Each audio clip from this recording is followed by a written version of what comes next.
Today, a public watchdog group announced that they have filed a second lawsuit against the San Onofre nuclear power plant. And here to talk more about the need for another lawsuit is Nina Babiarz, and you're a public watchdog board member. And also Charles Langley is with us. He is the executive director. Thank you for being here.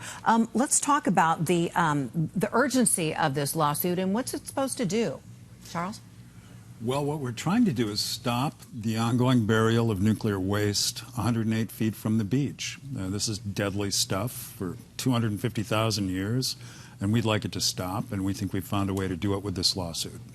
Nina, why don't you tell us how the lawsuit's going to accomplish that goal?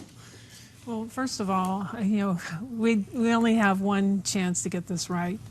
And the lawsuit has been brought to stop Edison from starting the burial, the resumption of the burial. Edison needed one final permit in order to proceed with their game plan, and that permit required that they had an environmental impact report from the State Lands Commission approved. However, the Nuclear Regulatory Commission had not yet released their results of their inspection from the accident last summer.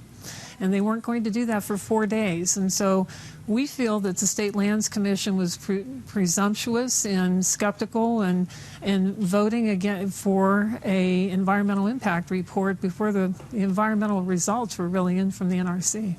You filed this lawsuit on Monday, which was Earth Day, and then today you announced it, and it's the anniversary of Chernobyl. It is. Talk about the reason for the timing and the possible health threat that could happen here in San Diego County and Orange County, too. Well, we're at a critical juncture. We only have one chance to get this right. We had a meeting last night with Congressman Levin's task force, and we're talking about the risks that were never properly assessed. You know, when they closed the plants, they said the plant is closed, the risk is low. But that was completely different than the risk of bearing 3.6 million pounds of radioactive nuclear waste on an earthquake fault in the middle of millions of people.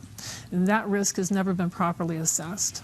If you look at Chernobyl, 4,000 people died just from the Chernobyl accident. Each one of these 72 canisters at San Onofre has as much cesium-137, which is the really bad stuff, as was released during the entire Chernobyl disaster. So, yeah, it's a significant public health risk. It's a significant public health problem. So for people who aren't familiar with the nuclear power plant, there are these spent nuclear fuel pools, right? And you're trying to prevent them from tearing these pools down. Right. Because if they tear them down and then there's another problem, it could be disastrous. That's right. These cans have very thin walls. They're 5/8 of an inch thick, stainless steel. And if they crack, there's no real safe way to move them. The safest way to deal with a broken can or a nuclear disaster or a terrorist attack or whatever happens at San Onofre would be to do it underwater in that spent fuel pool. So we'd like to see that preserved. We will be following this lawsuit closely. Nina, Charles, thanks so much for joining us today. Appreciate your being here. Thank you so much. Thank you.